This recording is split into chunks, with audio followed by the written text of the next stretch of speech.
Welcome to Sage Against the Machine, where we talk about Indigenous politics, governance, ideas, philosophy, and all those things. My name is Joshua. I'm Isaac. And we're here with our guest today, Philip Wakely. Yes.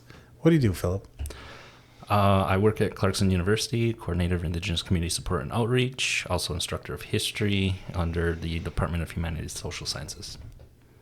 So what do you teach as a professor? So professor is kind of reserved for a person who has a PhD or a terminal degree. So I just got my master's, so I'm still technically just like instructor status. But I do teach Indigenous people's history of North America and Indigenous people's history of New York State, as well as kind of a first year class called UVid 190, which is just like a seminar class. And so we do historical narrative through an indigenous lens. Long title, sounds boring, but the students like it. And then I also do public history. So we actually did a recording this past spring with different leadership from Akwesasne, and they got to talk to class asked them some questions, and they just got to kind of understand the complexities of Akwesasne's leadership. Sounds like something that we get into here, the complexities of Akwesasne. Yes. It's always fun because I have a working relationship with all three councils. I've worked with two primarily, and it is very, very interesting, the dynamics and the different approaches from those three different angles. I was wondering, because when Josh suggested that, said that you wanted to come on, I was kind of surprised because I remember you from when you worked at Arrow and I was at Nation Building, and I do like to say this a lot, but Josh and I tend to get, a little in there, and I was surprised because you always carry yourself so well, so professionally, and I don't know that anybody would confuse me as being that way, but I just found it was interesting. So why did you want to come on? I think just to continue the conversation around like Akwesasne's history.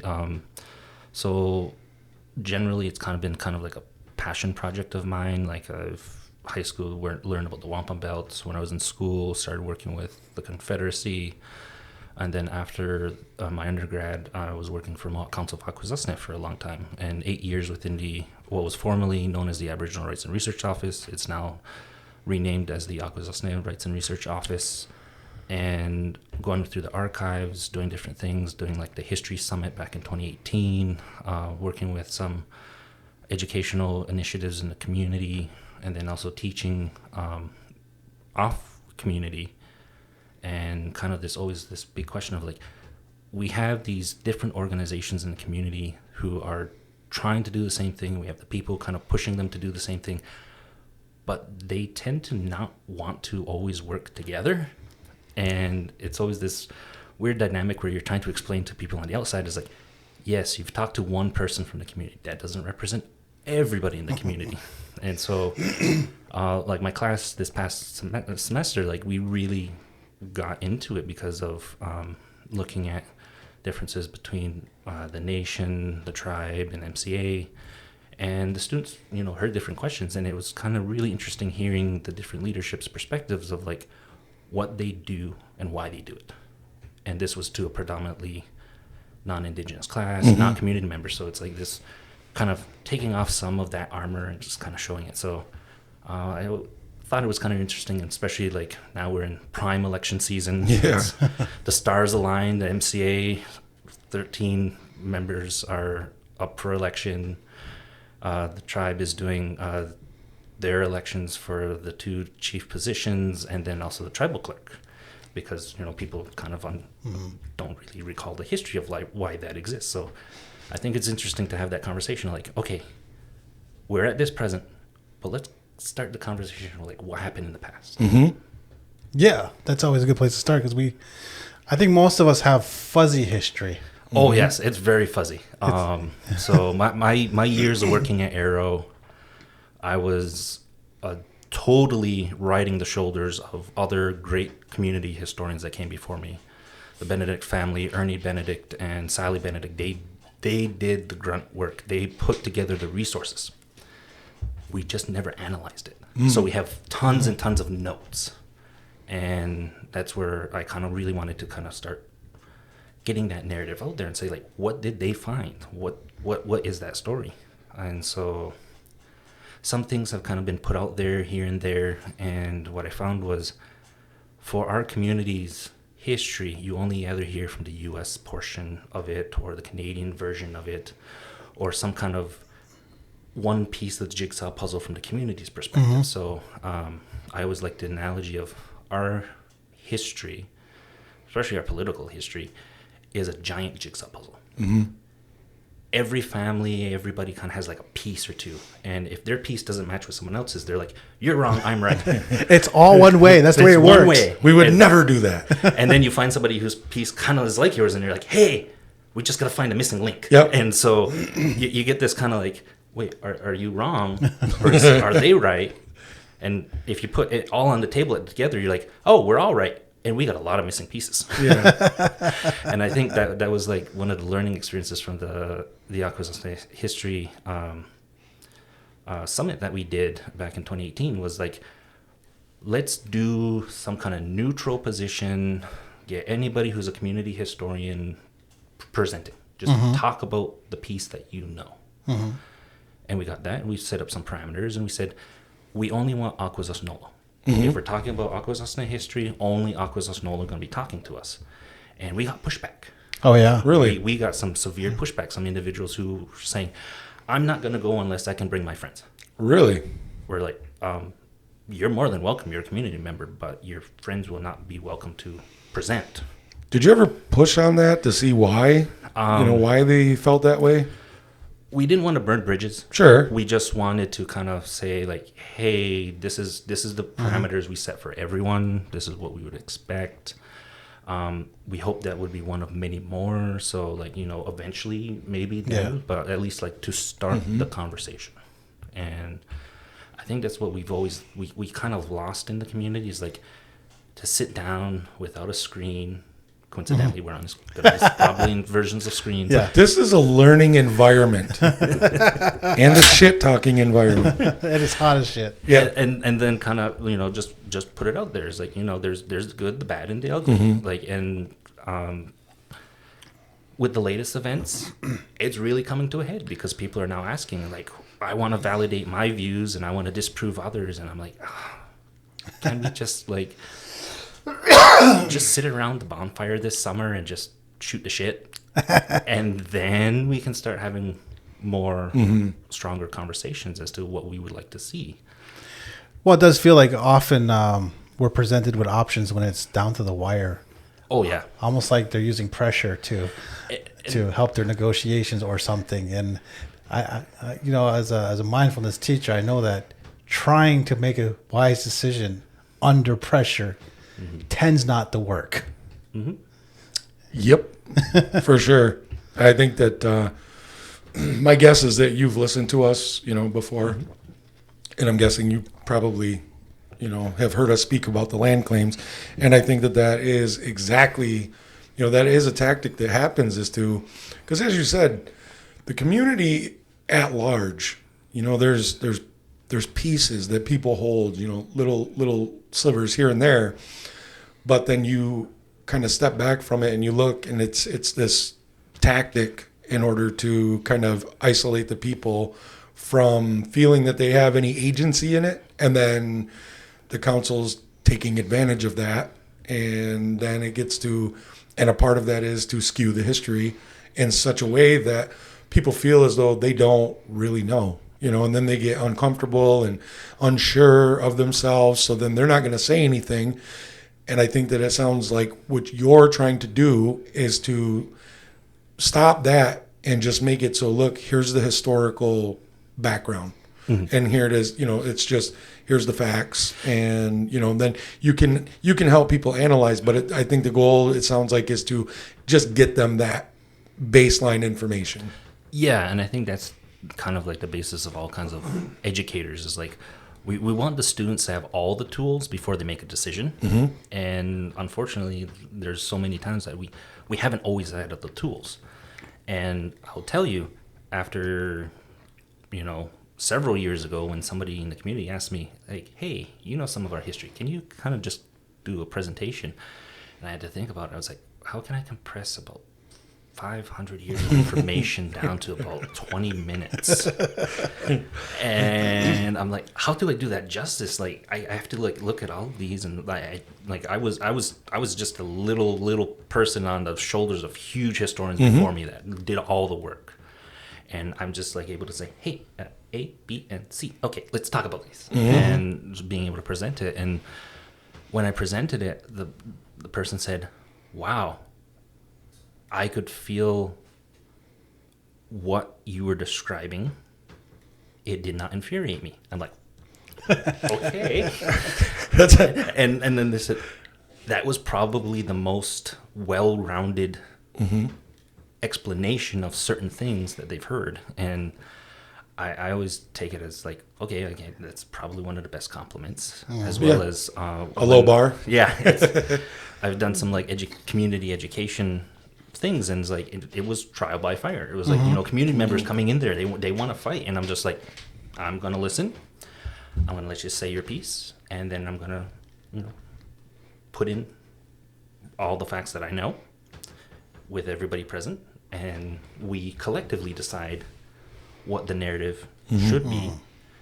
And I had one person that's a well-known name in the community, and came up to me afterwards, like, I don't believe in what you're doing, but I respect you and how you present it. I'm like, okay. And so I think that just goes to show, there is a way to have these conversations without devolving into anger or outrage or us versus them mentality. And I think that kind of has held us back for so long.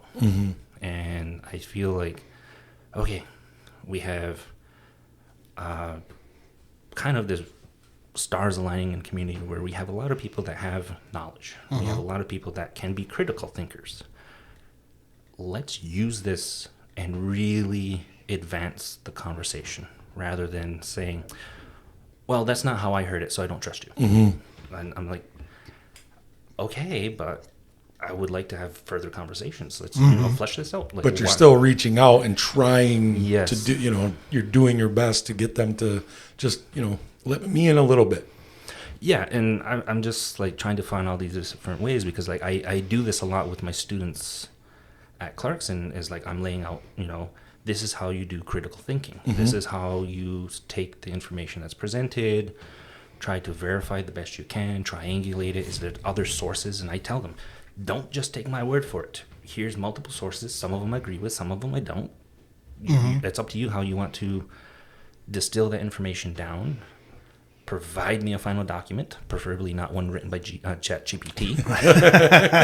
and I'll give you credit for it. I said, you don't have to write anything that I would necessarily agree with. You just got to write something that shows your rigor of saying you have a position, you've backed it up, you show your process, and you give credit where credit is due. So if there's an aspect that you don't necessarily agree with, so it's a counter narrative, good scholarship has that in there, because you're stating that I don't necessarily have the 100% solution to it. Here's an alternative. But that is highly outweighed with all the evidence I have.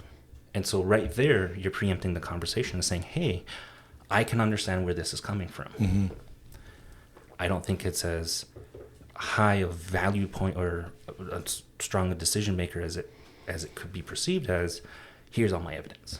And I think that's where we kind of lose that touch. And kudos to some of our community members who do try to ask, well, where did you hear that from? Who did you learn that from? And they're trying to, from the historian point of view, we look at the footnotes, we look at the bottom of the page to say okay, where's the source?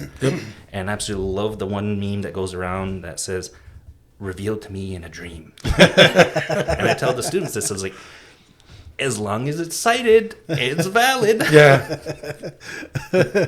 Learn that in the legal work that I've done. Cite it, make sure it's there. You're good. Yeah, because that's what you're trying to weigh the evidence. Yep. And legal is you're trying to say, story A or story B. And from a historian point of view, we kind of say it's story A through whatever it needs to be. Yeah. Because we don't have a time machine or a way to observe it, so therefore it is what it is until we have further evidence. Yeah, and we only have what somebody decided to write down 150 years ago, or whenever it was, or whenever we 50 years first ago. started writing stuff down, right? Yeah, or 50 years ago, but they were And when they didn't like that one guy, so they didn't write about him. Yeah, so you get some of these really interesting like footnotes on people and things, and I'm just like I'm reading some of the work that was done, and I'm just like, these sound like people I know. And the way to describe things and what they do, I'm like, that's exactly what certain people would do in the same position. So it's like, I like that. yeah, like what I talked about before was just like, things kind of stay the same. Yeah. But let's at least acknowledge there are differences, there were splits, as well as there were times where we were very unified. Like we were like solid, and it's interesting because like you'd imagine like American Revolution has big disputes in different regions, but the community was so solidified at that time, and we were like, cool, you're safe if you go on that side of the river. Nice war, bro. when do when do you think the because right now to me it just seems when with the work that Josh and I do, it does not seem that we're very unified right now. Oh yeah. So I'm glad you agree, because that's part of the reason why we do this. But we also share the same vision, I think, is to try to get to the place where you're talking about. We might be a little rough about it, but I think that's the goal. So when do you see the last time period that Akwesasne was really unified? So there's about three things that come to mind. One is if you want to say like politically and kind of like the really community sense, anything before 1812. Okay. At that time, we had community members who were pro-British, pro-American, or neutral. And we were a sanctuary community, so a lot of other people came here wanting protection. We basically said, sure, like, we have, lots of a lot of river space, go ahead, take a spot. And so, like, we had that kind of idea. Like, we were just trying to live as well as we can out of all the fighting between British North America and the U.S. Patriots. And even afterwards, we were like, we're here. We're not moving. Yeah. And so everybody kind of had to work around us. It's hilarious watching the maps, because there's like, they don't clearly define it, but they just say St. Regis Indian Lands. And just like bold letters. We're not fucking with them. Yeah, exactly. It's just like, it's not worth the hassle. Yeah. And after the War of 1812, you had community members. So there was a doctor in Fort Covington who remarked, and this is in like the census materials from like 1893 or so, they like make mention of this, is the doctor was asked, like, what's the community's thoughts after War of 1812? And he says, well, from my point of view, half the community is pro-British. So you have veterans on that side. Quarter of the community is pro-patriot Americans, so quarter. And then another quarter is neutral, who didn't want to be in any bother of the War of 1812. And then afterwards, the veterans came back and said, I don't want to share my pension with people I was fighting against. And so all of a sudden the family split. If you were pro-American or neutral, go to the mainland. If you were pro-British, go to the northern portion. And I love the language that pops out of is the Loyal British Indians of St. Regis. Yes, I've actually seen that before. And so to me, that's where you have this political split. And then later on, it just evolves in different ways. But it's like that is that split. And I would say politically, that's what causes the rift. But going forward into like, emergency times, 98. Yep. Okay. Ice storm in 98. You had the community reeling from about 8 years after major internal conflicts, and the community was going through a wide emergency where no one side was better, and so we all basically had to say, you need to check in on your neighbor. And I think that was the first time that you saw people willing to put down that wall and say, hey, do you need help? And then afterwards, they all started looking at each other and saying, you know, Y2K is coming up. What happens if US and Canada have major issues? How are we going to survive? And I think that opened that door to really start looking at more bridging those gaps. Now, I'm going to say there's probably 80s and 70s, some smaller attempts, but I'd say in Y2K kind of prep kind of like really got bigger wheels turning than just like one or two little rah, let's do this together. I think that kind of really opened that door, and that's where you start seeing people referring it to Akwesasne, New York, Akwesasne, Ontario, Akwesasne, Quebec. Like all of a sudden we reclaimed that name after that time because we started seeing that, okay, that's a way to bridge. We can all agree on this.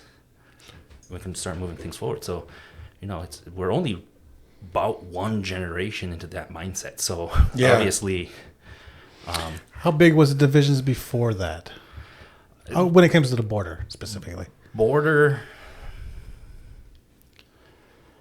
I would say that we always had border issues until the Mitchell case in the 80s. And when we got a court order from Canada in 1990, and that had the remission order, and that also provided the first lane dedicated for Akwesasne residents, that kind of opened the door to say, like, hey, if one side is fighting for something, we're all seeing a benefit. And I think that was one way of going about it.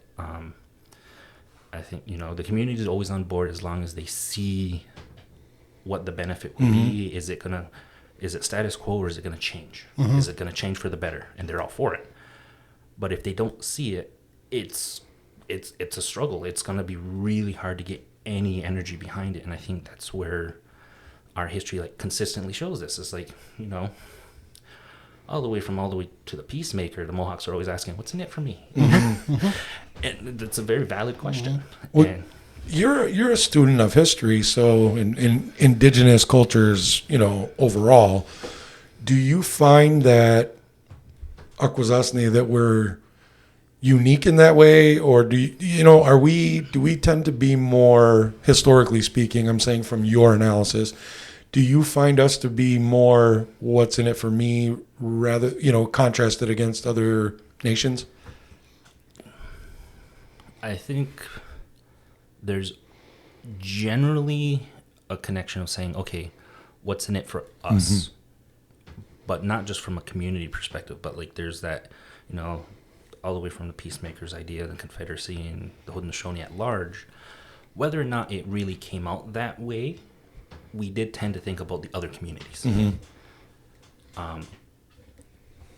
Well, we took in the Oswegatchis, right? Yeah, Oswegatchie. I always say it like that. Yeah, other groups. We even had one time we were home to like a large contingent of Abenaki, and then they kind of outwore their welcome, and we said, "Please move on." They left a few last names here, though. They left a few last names, and they're not the only ones. And so, like, you know, that's why what I find interesting within our history and what the work of Sally and others did before is like they laid out, looking through all the records and saying, okay, who's calling themselves in charge, and who are they and what do they represent? And before the War of 1812, you had this community that was, we had a form of clan mothers. We had a form of male leadership that were going to be speakers. We had 3 wolf, 3 bear, 3 turtle. So mirroring traditional Kanien'kehá:ka style. But we also had lesser turtle, heron, which I believe turned into snipe, and standing stone. So we not only filled the bench, but we added, because we recognized those groups of people are here. They are part of the community. And I think that's something that we lost, is that we don't think that way as much anymore. And something like, when I asked my dudas about my great-grandparents, and one that I'm named after, they always said, yeah, supper was ready. Anybody was outside, bring them on in. You always made room. And to me, that always stuck with me, is like, that is our traditional teachings. Even if it was, my family at that time was like very Catholic, you still practice traditional teachings in an indirect way. Just in a cultural, societal way. Yeah, and like you just did certain things, and it's like medicine picking. Yeah, they adopted, and they raised others. They were, any neighborhood family that had an issue, they were, more than willing to kind of provide. And so like it was, they didn't have much, but they were willing to share, and they got known for that. And so I think those are the underlining things that we have in our traditions that kind of like show our traditional roots. And then later on, after War of 1812, you no longer have these 12 individuals. Afterwards, British officer comes in, a lieutenant, and he kind of asks, who's in charge? And we said, well, it used to be these 12 guys. War, and now we only have 5 guys that are really doing anything. And so the officer's like, okay, cool. Chief, 1, 2, 3, 4, 5. And that was it. That for 1814 to 1899, you had this like 5 leadership positions. And, we hear from the story of Jake Fire. In that story, that happens. And so the officer, the Indian agent afterwards, like, all right, you need to elect your 5 leadership. We said, we're electing 12. So even at that time, we understood there's a way to still subvert. And we said, we will only trust 12. And more than half of them happened to be the ones that the Indian agent was trying to arrest. So who won?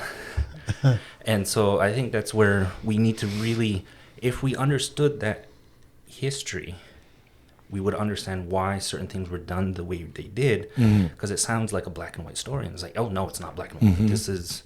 We are in full color. We're seeing different spectrums that we don't understand because some community members thought and felt that way. Like, let's do it this way. And it's like, okay, cool, we'll try it. And if it works, it works. If it doesn't, oh well.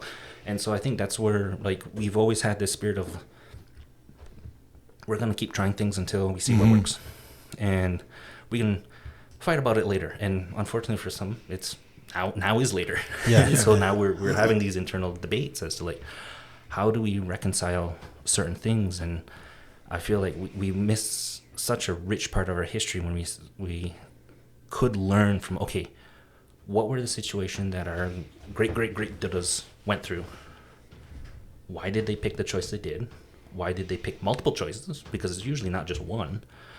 And what does that mean now? Because if we're being asked those same questions, how do we answer? Are we just going to answer the same way that they did previously, or are we going to, potentially have new alternatives? Because I'll tell you what, we all have a wonderful computer in our pockets, aka a phone. Yep. And it becomes very easy to communicate, as well as very easy to share information and learn about information. Yep. So I think now we're in such an information positive state that why are we still falling back into these old feelings? And I feel like there's path of least resistance, though, too. I mean, it's easier for people not to try to deal with any of that. Yeah, and so I think that's why, like, it's good when we start having, community discussions and even referendums. Is like, okay, do you want to change this? Cool. Like, let's start tweaking the system because, we want it to be working more optimized to us now currently and not something prior. And I think that goes into a realm of, like, how do you get community involvement when it comes to certain decisions? And where does community start saying, okay, here's a line, you can make that decision for us because we really don't care how the sausage is made. We don't care how the clinic runs as long as it runs. Yes. Right, yeah. And then after other things, it's like, okay, well, it gets to this level, we want to be involved. Like if it's, multi-million-dollar operation on something that's happening, the community rightfully asks questions. That is a very interesting way to come at it, because it's true. It's like there are things that people just, like the clinic is a great example. As long as it's working and I can get my meds and, if my sugar's acting up, I can go get checked out, great.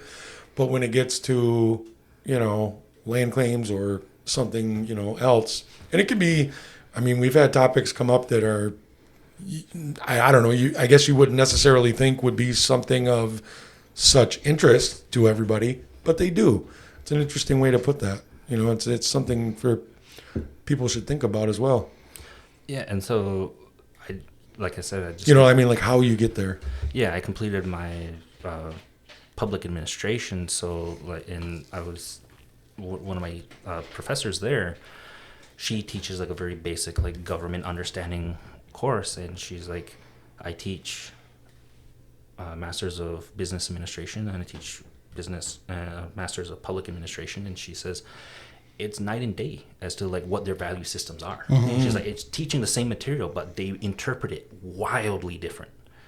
And I feel like that's one of the things in our community that we do have both very strong, similar, parallel thoughts in the community, and so I think that's one of the reasons why we like to debate strongly about certain things. Is is it from the economical angle, or is yes. it or is it service? Yes. And so having those kind of questions and having those dialogues and conversations to kind of understand, okay, we're content with this area, but if it goes into this, then let's have a conversation. Well, there's nothing wrong, right, with having people, I don't want to say stay in your lane, but there's people who have different areas of knowledge, expertise, and so I've always been of the opinion, I'm not too familiar with that, so I want to find somebody who does, but I want to be able to trust that person. That kind of feels to me like that's something I think most of us would, lean towards.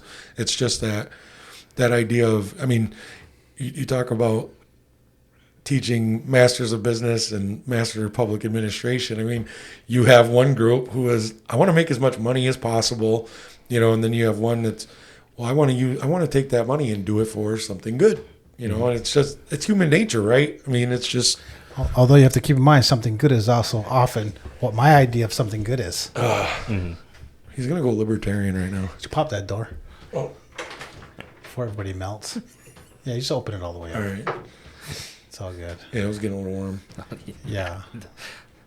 Oh, that feels good. Once a show, we have the conversation on how I got to fix the ventilation in here. I'll get right on that. That's valid. So how much is historically, I have this idea in my head where we're also, we're informed by the traditions we grew up with. We're also informed with what we're told success is. We're also informed by our education system, and we're also informed by our whatever religion we tend to be part of, or whatever approximates religion for people.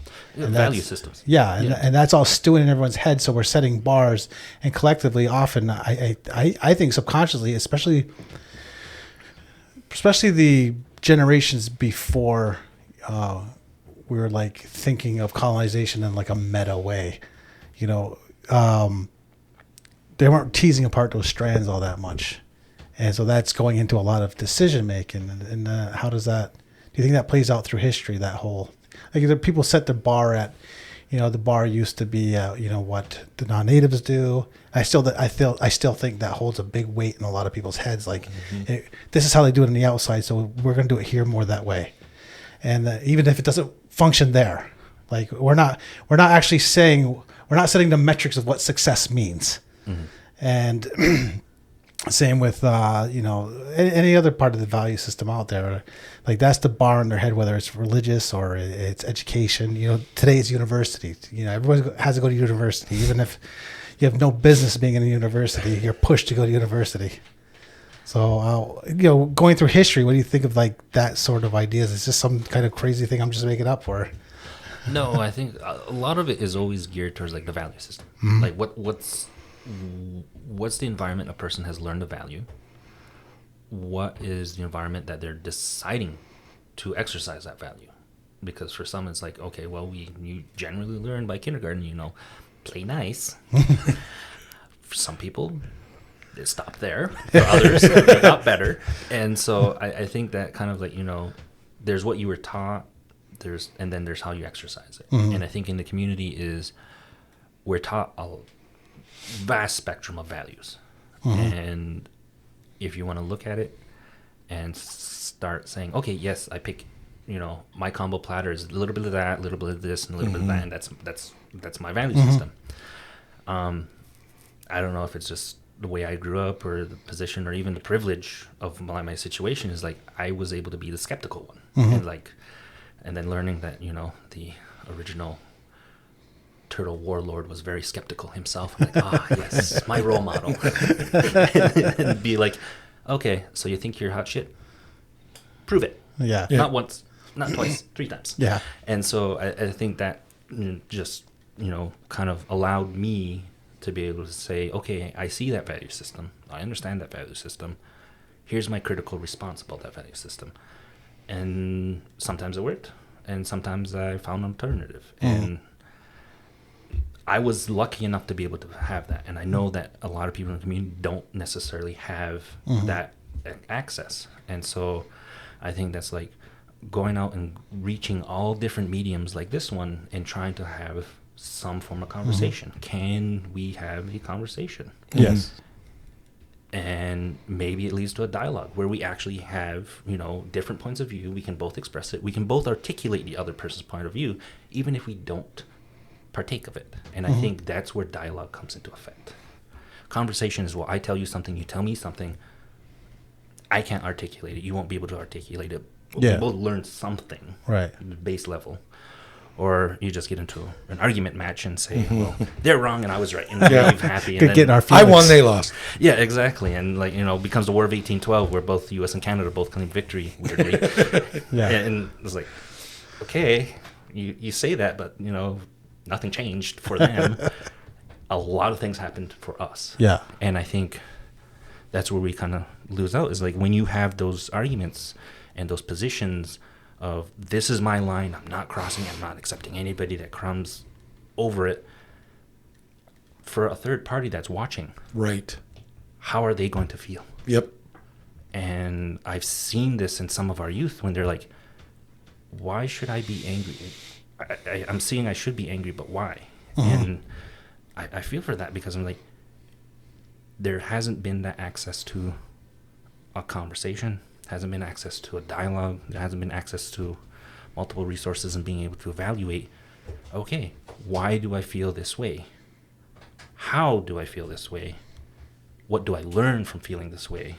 And how can I move past and try to resolve the way I'm feeling? And I think that's where, when I was learning from Onondaga and our own community members and others that were around the Great Law, like there's an understanding there. There's a very strong subcontext there of saying like, hey, shit happens. Yeah. For sure. Can you live with it? And You need to deal with it. yeah, and if you don't, it gets toxic. It gets Mad Max. Like it is a dystopian Literally. environment. And I was just talking with someone not that long ago, and we were like, condense the Great Law down to like small things. And I was just like, okay, Peacemaker talked to 4 people. He talked about a cannibal because he was physically irritated. He talked to a person who was using gossip to control people, so he convinced her to change her mental thinking. I talked to another that was emotionally distraught, just completely wrecked as an individual, raised him up, and talked to another that spiritually used his powers to abuse and then converted. I was like, that's all 4 sides of the medicine wheel or other teachings. Taking what is there, not throwing it out, not dispelling it, but converting it and using it as a strength. And I think that's the subcontext of like, even when we say like, oh, the community's in turmoil or the community's in disagreement, I'm like, okay, how do we change that narrative? How do we use this and actually have conversations? And how can we kind of start saying, okay, I might not agree with that approach, but I can live with it. Yep. That's what, because Josh and I, I don't claim to have anywhere near your historical knowledge or anything like that. Josh knows more than I do. But I couldn't tell you what year it happened in. Yeah, well, that's the thing is, and PJ, I've gotten schooled some, and the thing is for me is that I kind of take it as, and I know exactly what you're saying. It's like this intuitive thing.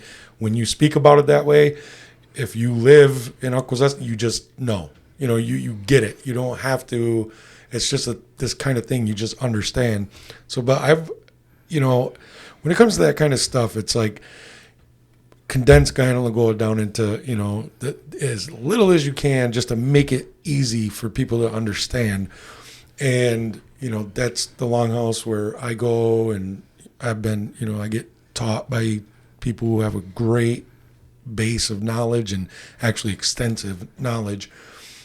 But I always think it seems to me like we get those sticking points, like you were saying earlier, is that, okay, well, I believe in Gayanogoa, but I also see the value in some of the things that are said in the code, or I can see the value in some of the things that the elected councils do, and those are all influenced by different things. And, it's like this hodgepodge of who we are in Akwesasne, right? Mm-hmm.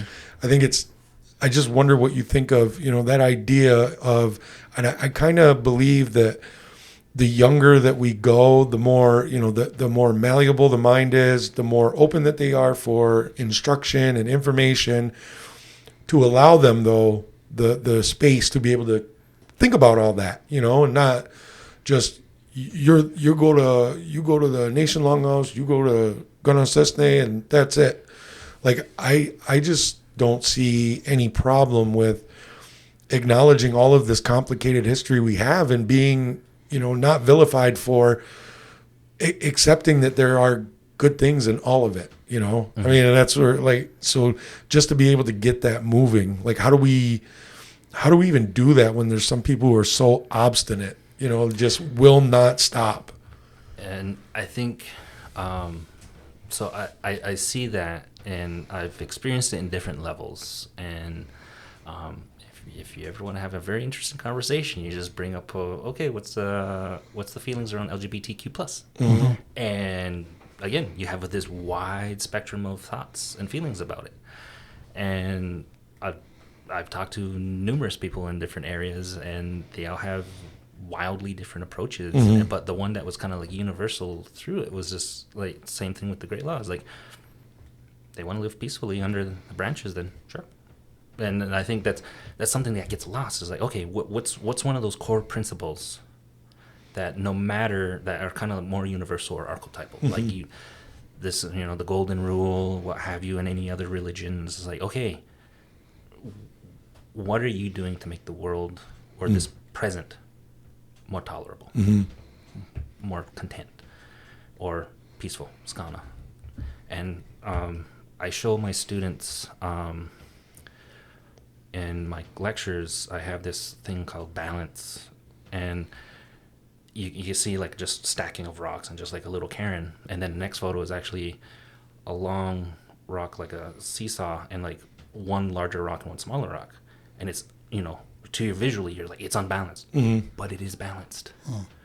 And they see that and they're they get that, they're peace is seeing and just living they don't have to be of equal weight, but there's a symmetry, even if it's asymmetrical, that is causing content. People can live with it. Yeah. And I think that's where for younger generation is, I think we don't give credit to younger generation, is that they observe so much more than we give them credit for. Mm-hmm. Yes, they do. And so for anybody who feels like they're not necessarily part of the youth, yeah. What behavior are you modeling? Yeah. Are you saying that, don't believe with all the I don't have the same mindset of the rest of the family, but here's my thoughts, there's their thoughts, and here's where we understand and where we disagree. And then you see that they're gonna, acknowledge that, there can be multiple points of view. Yep. But if you say, I'm never talking to them, you don't talk to them, that yes. is where the youth then say, well, I'm supposed to be angry because I'm told. So And I am, and I don't understand, but I'm going to be. yes, and I think that's where, that's the disservice that we provide when we don't model that behavior.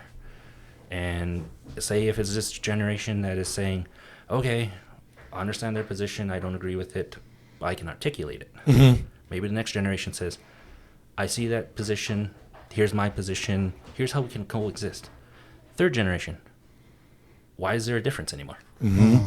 And I think that kind of shows, back to the multi-generation, the 7 generations teachings is like, you have a right to learn what all previous generations did, but you have a responsibility to share that with all future generations. And in theory, you touch 3 in the past, 3 in the future, your own, that's 7. Yep. And to me, that made the most sense. It's like, you don't have to have the answers right now. You just have to try, and then and hope that, give the tools, all the full tools for the coming generations to really build on that. One avenue is education. We saw how much the community changed when we made education a strong focus. Mm-hmm. In the 60s, in the 70s, community members said, I did not learn this, I want my children to. Mm-hmm. And now it's the grandchildren, and now it's even the great-grandchildren. And, we always say, oh, we're in danger of losing the X, Y, and Z. It's like, we lose it, we adapt, we change, but we're still here. And I think we're just getting stronger. Do you think that we've had, has there been sort of, as you said, like in the 60s and the 70s, I guess the idea of formal education, was pushed more. And then do you think that that's contributed in any way to the perception that we've lost culturally some stuff, and then that's why there's a huge push now to come and bring that stuff back? I think it's multiples. So one thing that I take really to heart, and why I dove into history, but I was reminded why I dove, was not that long ago during the pandemic, I was at the clinic, and an elder came up to me and said, hey, I recognize you from your office. I want to talk to you. I want to share what experiences I had. I was like, I knew who he was, and I knew the contributions he's contributed. And I was like, sure, yeah, let's set something up. He's like, all right. He unfortunately passed very shortly after that meeting. And that was a reminder of, we lost an entire library of information right there. And so one of the things that I do with my classes is I teach public history, where we go and we talk to elders, we talk to leadership, we ask them general questions. It's something recorded as to, like, at this moment, at this time, this is their thoughts. Yep. You don't have to agree with it. They might not be similar to others, but like it's something. We got a piece of the jigsaw puzzle, and we're not going to lose it. And I think that goes, like, from the historian perspective, is like, there's a thought among historians that historians give a voice to the voiceless. Because they're gone. Potentially. Or it's a voice that was never heard or recorded, but we piece it together from everything that has otherwise survived. We give a narrative, a story, and we, from the Greek tradition, we make it immortal, because we're trying to give life to it. We're showing that what the relevance now compared to what was experienced then, bringing it forward. And I think that's why, like, I personally find my niche within that aspect. And I can see other people in different aspects. It's like, okay, well, I want to deal with the now. Okay, cool. You're supporting decision making now. Awesome. And then others are like, well, I want to think better about the future. All right, cool. You're thinking about decision making in the future. We're 3 of the same mindset.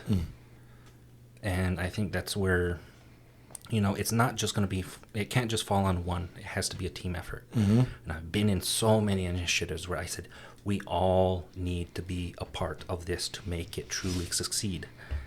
And I've been proven time and time again that their value system doesn't see that, and we lost out what could have been a much bigger impact. We just got a small splash rather than a massive tsunami of change. And so that's where, like, you know, I'm open to, like, how do we start building those bridges? How do we start connecting and saying that Akwesasne's history is not just from one perspective, it's all of our perspectives. The more we put it together, the stronger we become. And it's the same concept of, you know, from the Great Law. The Peacemaker said, when we're all in unity, singing, we're kind of unstoppable. You know, it's funny with talking about Guyana Lagoa. Like, when I first started to go to the Longhouse, I had this image in my mind that, you know, when you talk about consensus, it's everybody has to go in, and if everybody's not in complete agreement, nothing can happen. And then I was taught over the years that, you know, consensus is reached after, you know, there's compromise, there's debate, there's discussion. I was taught that you don't get up and say a word until you have listened to what the other person has said. You think about that, and then you speak. You know, so I just, you know, that's kind of the way that I always have, you know, I took that away. It really hit me hard, you know, is that it's got to be like that. And I do that exercise within my classes, and I call it, you know, spade a spade. It's the Haudenosaunee consensus model. And I have a class, split them into 3 groups, and I ask, among your group, put up a speaker. So we get 3 speakers, and I tell them, this is literally a conversation between 3 people. No matter how many people in the room, it's between 3 that are actually speaking. But you caucus among your constituency, your little group, and whoever the speaker is, you got to be facilitator. You got to ensure that you have a conversation with everybody there. And I have them model this behavior, and I do a softball question. I ask, hypothetically, if I were to get 2 endless tubs of ice cream for the class, which 2 flavors am I getting? Because everybody has their favorite ice cream. Sure. And so they can all kind of get behind it. I'm the weirdo that says strawberry. But it's a very low stakes decision. And so they all come up with their ideas. And then I say, okay, younger side or elder side, what is your proposal for your 2? They say it, they send it to the other. Repeat it. What did they tell you? Now you sit down, discuss it. Do you agree or disagree? And if you disagree, what's the alternative? Stand up and go back and forth. And the third one, you get to weigh in if you feel like there's an impasse, or you get to offer a potential change of the situation that could resolve a problem. And so generally speaking, when I've done this for the last 4 years, consistently multiple times, there's certain flavors that I will admit that have a pattern of not wanting to compromise. Really? Yes. Which one is the most? Which ones go the hardest? I'll give you the 3 flavors, and you guess which one is the top, second, and the third. Okay. The 3 flavors are cookies and cream, cookie dough, and mint chocolate chip. What kind of kids are you teaching? Gen Z. I know, right? Little weirdos. So of those 3, what do you think is the one that just is absolutely... Mint. Yes. Are you serious? Yes. The other 2 taste like each other. Yeah, they do a little bit. Yeah, they're not different enough. Yeah. Yeah, so... I'd rather go cookies and cream, because you kind of, if you got the one that's got the good... I prefer the mint. You really? Fuck yeah. Oh, man, we're done with this show. So you are very determined and very set in a lot of your thinking. I would have picked strawberry, though, by the way. That's what I would pick, too. So generally, it usually boils down to, like, it's either a vanilla with a sundae mix. You know, Right, just make right. it yourself. And usually Neapolitan, because most people are like, okay, well, it's Get a little bit of everything. And then it's usually those other 3 that kind of debate of, like, well, I want this. Yeah. I need to have this. Yep. And I tell them, don't get spiteful. We're going to be here for the hour and a half. Right. And sometimes they get spiteful. And I Really? was like, okay, well, we'll take this up next class. And they're like, oh, okay, then we agree. and so, like, we go through this, and then I absolutely love it, because usually at least once per term I get one student that's like, I'm lactose intolerant. Oh. And so now that side has to rally behind them and saying like, okay, well, we have these dairy versions. Now we got to think of what's a non-dairy. And they have multiple suggestions and multiple ideas. And I say, you can change it if you feel like this is an impasse. And sometimes it's come out to be like, okay, well, rather than 2 flavors, we'll get 3. So each side gets theirs. Yeah. I was like, they're like, we can change that. I was like, if you all agree to it. Yeah. Sure. You're not limited to just picking one flavor. Yeah, I gave you a problem. Yeah. You are solving said problem by changing some aspect or some variable. And I was like, we're all human. We can change. It's a social construct. We can change how we're perceiving it. Mm-hmm. And they're like, oh, okay. And so as that comes along, that kind of reminds me, and we've talked about this before here, is that, I look at Guyana Lagoa as something that's living and breathing, and that it can evolve. I mean, you must see it that way, right? I mean, it's practically says it in there. It basically says, as long as we all agree, it's okay, because it doesn't break the peace. It can't break the skana as long as we all agree. And I look at it as a design philosophy. Yeah, and much like permaculture. Yeah, it's essentially saying it's being pragmatic. Yes. Whatever situation is cool. And we'll say like, we're all about peace. We do this. I was like, yes, but we can also be contradictory and we do other things. And then a little thing called World War II happens where one community member says, I'm going to jail rather than going to war, gets out on a pardon, and then all of a sudden, Grand Council says, we declare war against the Axis powers. Yep. Okay, turns right around and signs up. Yep. And so I think, to the outsider, it sounds contradictory. But to us, we makes say, sense, though. It's the process. Yes. We need to follow how that flows. And this is what the value system we say is. And so that's why, certain things happened. Like American Revolution, the fire was split into 2. Mm-hmm. So I cannot invalidate one fire or the other because they are both the same original. And the idea in 2000 was that the 2 were going to eventually merge. Mm-hmm. It hasn't been the smoothest, but at least that's the goal. Mm. And so I think that's, it might not be this generation, it might be the next one, or maybe even one after that. Eventually that is going to happen, but, that's, well over 200 years ago that split. So, there is hope. We played a long game. Yeah. I mean, I know we're still here, right? I know people who've played an even longer one. They're in the news recently. Yeah, I mean, this is just, it's fascinating to talk about this stuff like this, in this sort of manner, because that's something that I think that is beneficial for everybody, is to just, take a step back. Don't take yourself so seriously because it shuts you off from critical thinking and, consideration of what other people are saying. Oh, yeah, and that's absolutely mandatory for a negotiation. Mm-hmm. Like, the one thing that I've learned, and I've heard this before, and it was said perfectly, was a good negotiation happens when all parties feel like they were fucked over. Yes. Because they've all felt an equal amount of pain from it. They can live with it. Yep. Otherwise, it's an ultimatum. It's saying it's my way or the highway. And it's like, no, anybody in a relationship knows that does not work in the long run. Yep. Definitely. That's what I was taught by PJ. He said, the best decision that you're going to get is when both parties are not happy.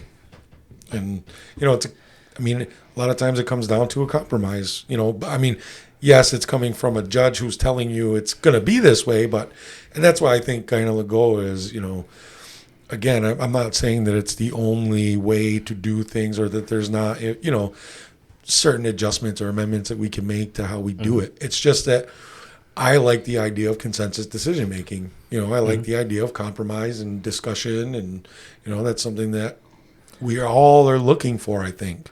And I've had the privilege and the position to see it work in multiple factions and multiple ways, and I've seen it work in a small scale. I've seen it work in a large scale. I've seen it fail miserably in both, and I've seen it where you have condoled title holders falling asleep out of the bench because the process was taking that long. And that's a reality. Like, Yep. you know, we're human. We understand. Like, you know, eventually, you know, we're going to agree on something, and we will agree when we're going to take a break. Yeah. I mean, it's not, I mean, I've seen it before where we're, you know, something's in the well and it's like, well, we got to break, close this, and then we'll come back to it because it's just it's the nature of it. And exactly. And it's like, I've been in so many Grand Council meetings in Onondaga where the morning is just such a slog, and anybody that I've been able to convince to go with me are like, how do you sit there? It's so boring. I was like, it's democracy at work. and then they eventually hit this weird impasse, and they're like, all right, let's go for lunch. They go for lunch. Everyone's happy, everyone's chipper, everyone's eating, everyone's sharing things, they're shooting the shit, and then they start making all these, you know, conversational deals, and then they're like, okay, cool. They get back in. Okay, we have the solution now. Yep. I'm like, so I know previously you had mentioned like, oh, future we can have Grand Council do it by Zoom or something. Yeah, they won't have that. Yeah. And I brought this up.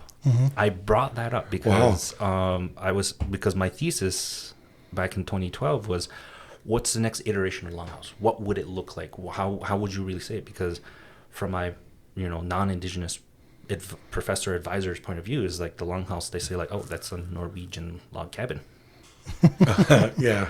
And so I'm like, you are right. It adopted a form Physically. and it followed certain typology, and we kept it. And so I argued, what's the next iteration? Like, what would it look like? And I said, we're gonna have glulam beams, 50 on one side and 49 on the other, and it's gonna, you know, be grouped in 3, 3, 3, 2. 2, 3, 3, 2, and just like, you know, it's a pattern of the cane, and just like, and everything there. And I laid it all out, pitched the idea to my advisors, and they're like, do we give them an A now or later? Because I understood the assignment. Yeah. I said, this is what the next iteration of Haudenosaunee architecture, as the one of the very few people that I know that we define ourselves by our architecture, this is how we make it physically manifest. So physical sovereignty, this is how we make it happen. And so I put that forward. And so in my consultation, I asked Onondaga, I was like, could we ever do it virtually? And they were like, no. I said, okay. Why? They said, the food. Yeah, they don't. It's not official unless we eat together. Yeah. And I'm like, I can't argue that. That's No. like, that's the dimension that I did not see from my young perspective. But all those who were in it understood the importance of that factor. I said, so that means it's not just, quote unquote, the men. It's when they're talking to the women. Yes. In the cookhouse. Yep. This is what's happening. Yep. And they say, well, smarten up. And, Exactly. And then all of a sudden, you get this, you know, this shift. And it's like, okay, we can get through this. Yeah. Yep. And usually it's in the beginning, like, they'll go through a form and be like, well, we want to change this word in this letter, and we got to have it say this. Afterwards, they're like, we agreed so-and-so is going to write it, and we're just going to approve whatever they say. Yeah. And so it's like, okay, we agreed that we don't want to do it together by committee. We agreed that it will be outsourced to an individual. Unfortunately, it's becoming a certain individual a lot. Dude, that's what happens when you show up to meetings. I know, Yeah. right? And so and so the wheels continue to turn, and it might be slow. Make sure you put your consulting fee in there. Hey, I didn't write those letters, I'll tell you that. I might have consulted with a few, but that was about it. Which ones? Peace and trade. I was on that committee for a while, where we actually had some very interesting kind of situations, and it was interesting kind of seeing the mindset of like, how would we deal with certain things? And like, obviously it was like items that were for auction. Okay. And so there was a very real serious discussion as to, these two items are going to auction. Do we put a bid? Or do we try to do a cease and desist? And everybody was across the board because they were like, you know, it's important. And ultimately they decided, we're going to do a cease and desist. We're going to practically try to guilt them because we don't want to set a market price. And another community that's not affiliated with the Haudenosaunee were in the same situation, and they put in a bid and they bought it instead from auction. And so, again, you know, there's multiple ways to go about it, but we saw the value of doing it in a much more troublesome, But bureaucratic assertive. way, but assertive. Another was like, okay, well, it's not worth it, but we're just going to pay. And unfortunately, it did set a market price. And again, it's like the limitations of federal policy of, NAGPRA resolves around two factors. One is it has to be related to a grave, and it has to be related to an institution that takes federal public funds. So if both those criteria are not met, which is generally private collections that was somehow received in an unscrupulous manner, it doesn't affect it. So now all you got to do is like guilt trip them. Could you, just real quick, we do have non-native listeners who are listening to this show. Can you explain real quickly what NAGPRA is? The Native American Grave Protection Act, I believe that's all the acronyms. That was a 1992 law about federal law that protects indigenous grave sites and grave items. And basically says federal policy is it needs to be returned to the identifying indigenous group. At the time, it applied to institutions, and they could kind of get away with the terminology saying undetermined group. Yep. But as of last year, actually as of January 1st, Yes. it was updated to say that's no longer, that bare minimum cannot be met. You have to spend the resources to find out which group this item belongs to, and then they decide whether or not you keep it. And these museums are actually having to move their ass to get stuff back. Like I think I've written 3 articles about it, and it's, I mean, you even get the Cleveland Museum was, I mean, they were like, I think it's, I've seen the online listing. I think Harvard's Peabody Museum has the largest collection right now. Yep.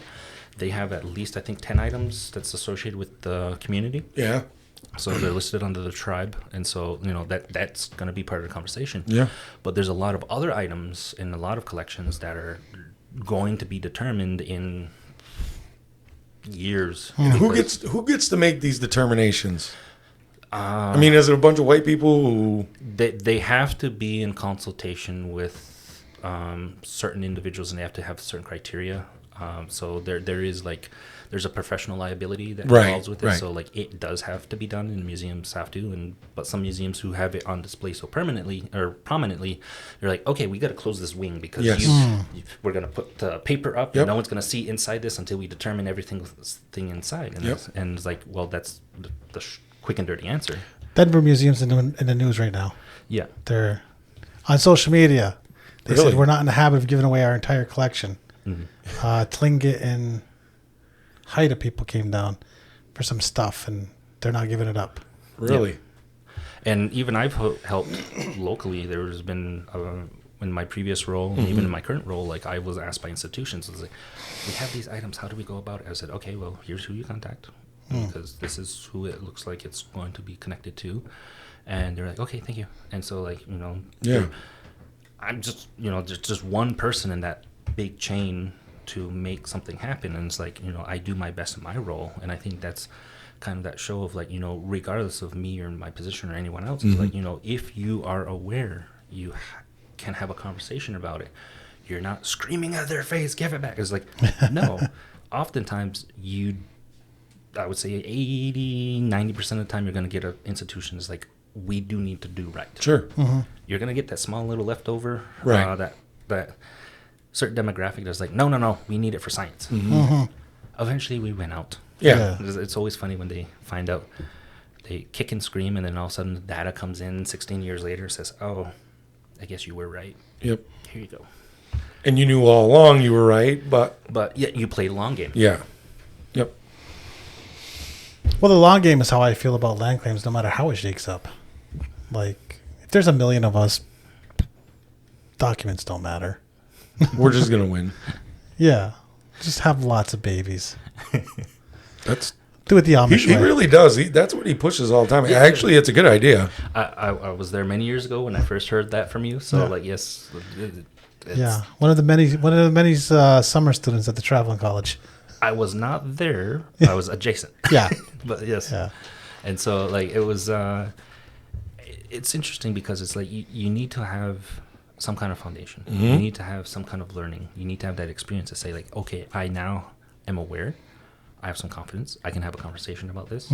I can potentially have a dialogue and be able to build that. And I think that's what we, leadership has modeled it in the past. We've been hit or misses through the generations. Sometimes some were like far thinking, and I will totally admit, my great-grandfather, who was elected to head chief for the band council at the time, he had to deal with the seaway issues. And so he actually put it in there. If this island was ever to be returned, it has to be returned to his family or descendants. And I just happened to be working on that land claim file, and they're basically looking at me and like, this is your family. I was like, yeah, I can't tell you what to do with it, but thank you for your service. Thank you for the island. How many descendants are there of? There's a fair number of us, but like it was interesting because it was that mindset of like, okay, it's a shitty position to be in, right? But here's a clause. Whether it was going to work, it was a Hail Mary. It was like, it may or may not have worked, but he felt at that time, back against the wall, here's something better than nothing. And we're at that position now where, yes, it's in process. And so, now internally we got to have the question, well, what do we do? And the same question I would say is like, what's the benefit? Like, what is, of everything that was done for this, now what? And I feel like in Akwesasne, we have a tendency to be that dog that chases the tire. And every now and then we actually get that tire. Yeah. And the question is, now what? Because we're about to go around that wheel. Well, we are very close to catching that. And actually, I don't know if you're seeing from catching the tires and actually signing the settlement or stopping the settlement. To me, it seems like we're pretty close to stopping the settlement. And that is, but it's either way you look at it, it would be, what do we do after? To me, that's the more important question. And I will tell you, I've been in a room where leadership from another community basically showed up and says, hey, I hear you're getting close on this. What's in it for me? And I'm like, wow. Oh, I've heard that. And I'm like, okay. Okay, you and me are on the same page. Okay, we're seeing this. Okay, so I think that goes with like, we do need to have, multiple plans. I won't say just a plan, but like multiple plans. If this happens, this is what we should do. If this happens, this is what we should do. And so that's why I'm not going to comment on the latest thing. I'm just going to deal with the facts and be like, there's multiple aspects that were happening at the time. It was not black and white. It's across the board. And I will tell you, there were dreamers and schemers at that time, and there's still dreamers and schemers at this time. Always. And so I leave it to, the people to ultimately, figure out what action or inaction is going to happen. And so I'm more than happy to have those conversations and relay all the information I know, because in my position is I value the truth. And I've had to push back on multiple narratives from the outside and especially inside. No way. Yeah. Color me shocked. Yeah, that photo? Yeah, that's kind of made up because we don't have an actual photo. Or something I might have written, which was, about, two paragraphs would have been suffice to explain the facts, and then all of a sudden it blows up. And I'm just like, that's way too flowery English. Oh, I run into that all the time. And that was long before ChatGPT.